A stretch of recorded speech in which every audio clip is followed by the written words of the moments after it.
Continuamos hoy, amigo oyente, nuestro recorrido por el libro de Levítico. Prosiguiendo con el tema de el gran día de la expiación, en este capítulo 16 de Levítico, consideraremos hoy el tercer aspecto, la preparación del pueblo. Leamos los versículos 20 al 22. Cuando hubiere acabado de expiar el santuario, y el tabernáculo de reunión y el altar, hará traer el macho cabrío vivo, y pondrá a Aarón sus 2 manos sobre la cabeza del macho cabrío vivo, y confesará sobre él todas las iniquidades de los hijos de Israel, todas sus rebeliones y todos sus pecados, poniéndolos así sobre la cabeza del macho cabrío, y lo enviará al desierto por mano de un hombre destinado para esto. Y aquel macho cabrío llevará sobre sí todas las iniquidades de ellos a tierra inhabitada, y dejará ir el macho cabrío por el desierto. En este gran día de la expiación, el sumo sacerdote trabajaba solo. Aarón había rociado la sangre del macho cabrío de Jehová en el propiciatorio, y ahora ponía sus manos sangrientas en la cabeza del macho cabrío vivo, y confesaba los pecados de Israel. Debe haber sido una lista sórdida de pecados, pero los confesaba todos. La imposición de las manos denota el hecho de que este macho cabrío se identificaba con los pecados de Israel, es decir, que se convertía en pecado. En Isaías capítulo 53, versículo 6, se dice de Cristo, «Mas Jehová cargó en él el pecado de todos nosotros». En la segunda carta a los Corintios capítulo 5, versículo 21, el apóstol Pablo dice, «Al que no conoció pecado, por nosotros lo hizo pecado». Y esta es una realidad. Ambrosio, uno de los padres de la Iglesia, dijo, «El ladrón sabía que aquellas heridas en el cuerpo de Cristo no eran heridas de Cristo, sino de él mismo».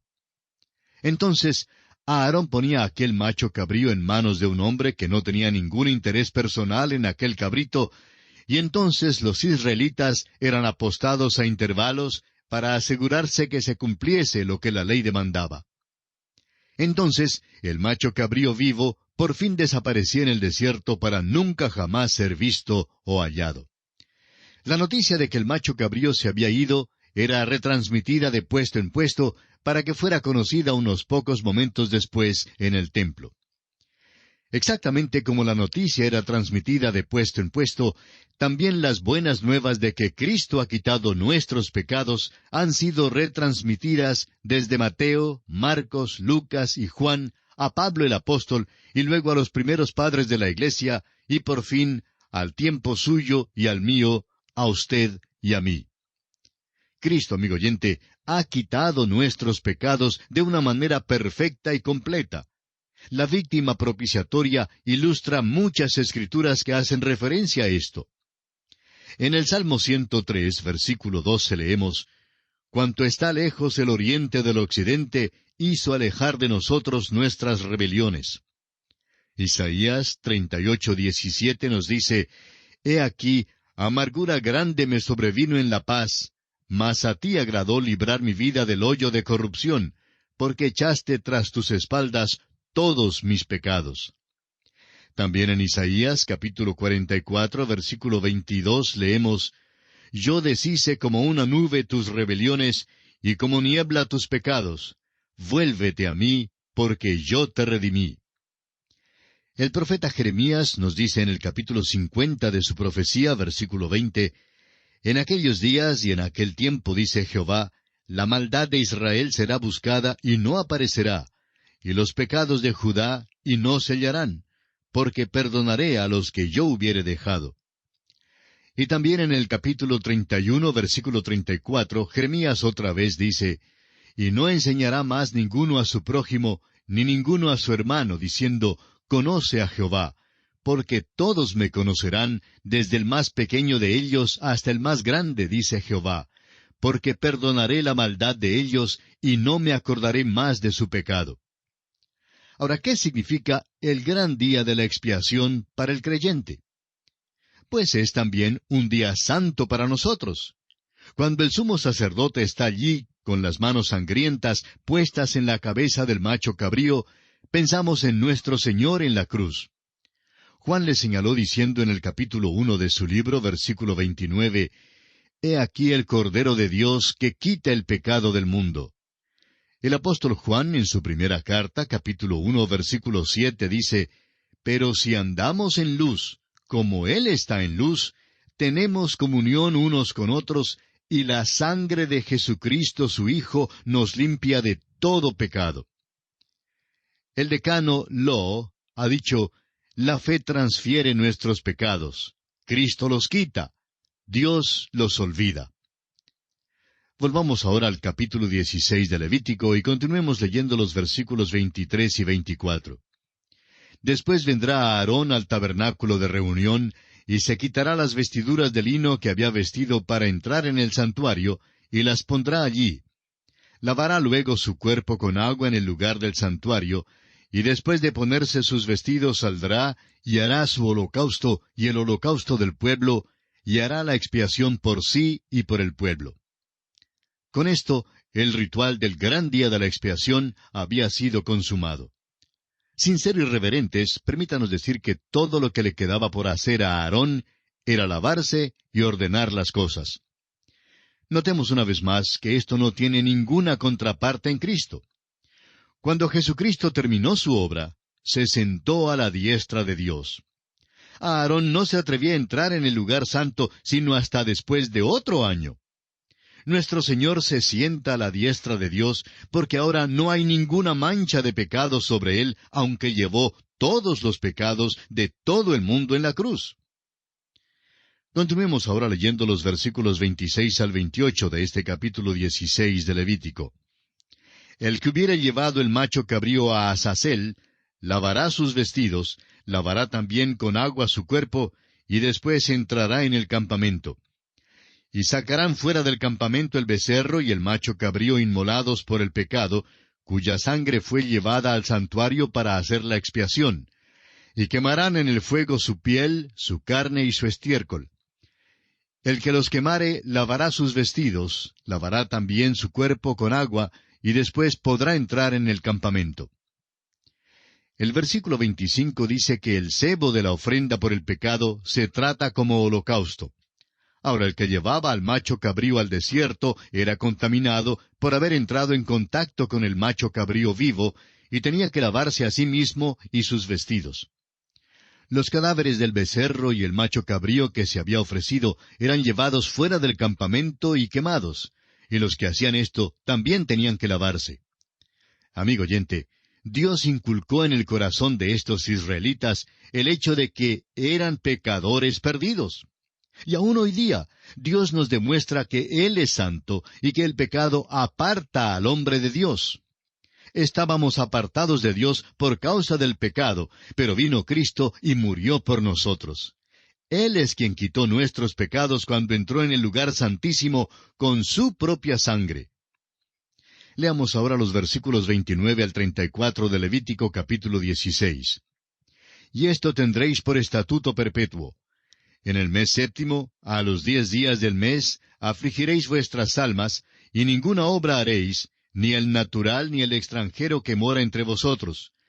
Porque en este día se hará expiación por vosotros, y seréis limpios de todos vuestros pecados delante de Jehová. Día de reposo es para vosotros, y afligiréis vuestras almas.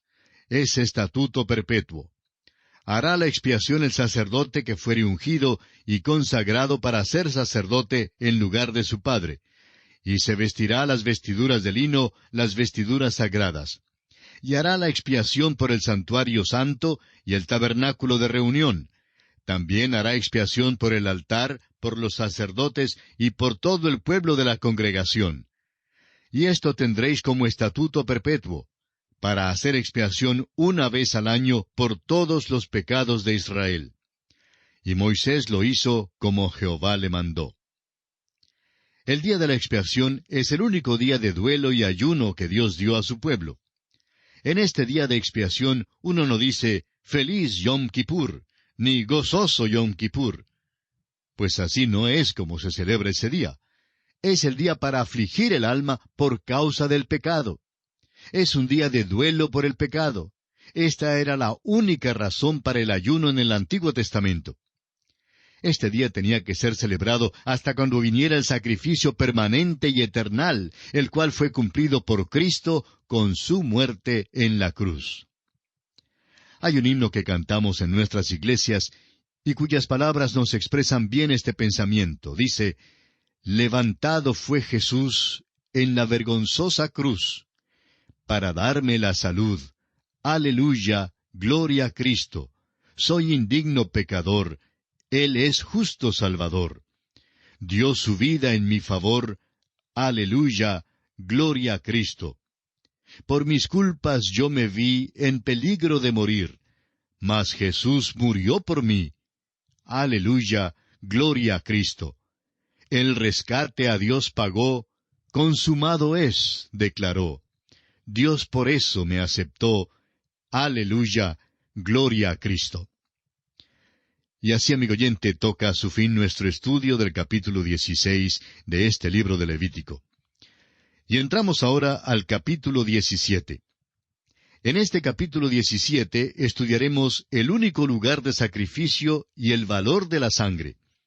Este capítulo tiene una aplicación directa a la marcha a través del desierto y al período cuando los israelitas acampaban alrededor del tabernáculo. Tiene que ver con las consideraciones relacionadas con la ética antes que con las consideraciones ceremoniales. Los animales limpios para el alimento tenían que ser sacrificados en el tabernáculo. Solo los versículos 8 y 9 de este capítulo tienen que ver específicamente con la ofrenda ceremonial de un sacrificio a Dios. Después que la nación de Israel se esparció por toda la tierra de Palestina, algunos vivían a muchísimos kilómetros del tabernáculo. No habría sido factible ni aun posible que ellos trajeran los animales que iban a comer para matarlos en el tabernáculo. En Deuteronomio capítulo 12 veremos que Dios revisó las instrucciones que les había dado antes cuando ya estaban listos para entrar en la tierra. Ahora, ¿por qué dio Dios tales instrucciones? Bueno, Israel acababa de salir de Egipto, donde había estado rodeado por la idolatría. Habían adorado a los ídolos de Egipto y siempre existía el peligro de que cayeran de nuevo en la idolatría. Habían adorado los dioses de la naturaleza durante su estadía en Egipto. En el versículo 7, la palabra traducida demonios es en realidad seirim, que quiere decir peludo, y se refiere a los machos cabríos. Los egipcios, por ejemplo, adoraban a Mendes, el dios en forma de macho cabrío, y los griegos también adoraban al dios en forma de macho cabrío, al cual llamaron Pan. Ahora, este dios, Pan, es familiar para muchos de nosotros debido a su mención en la literatura y arte griegas. Tenía rabo, cuernos y pezuña hendida. El cristianismo medieval identificó esta forma con la del diablo.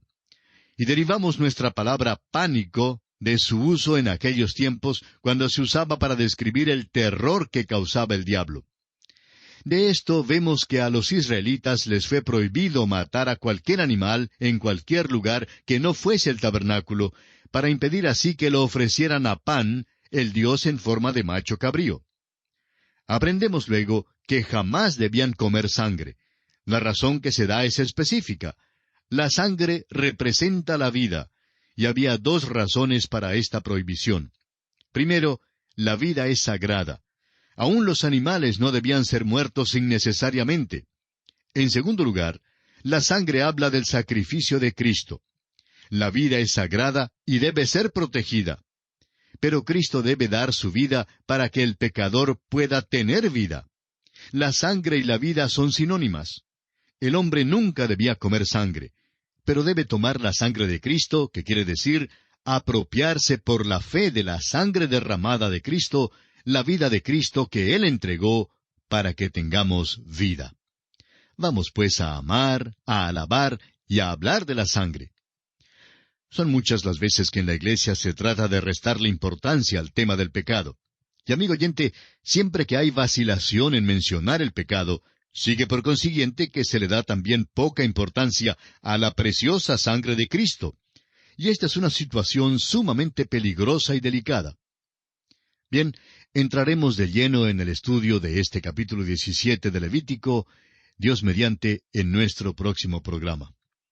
Mientras tanto, le sugerimos que estudie los versículos que contiene el capítulo 17 de este libro de Levítico que seguimos considerando para estar mejor informado y mejor preparado para nuestro próximo estudio. Será pues, Dios mediante, hasta nuestro próximo programa. Es nuestra oración que el Señor derrame sobre usted sus ricas y abundantes bendiciones.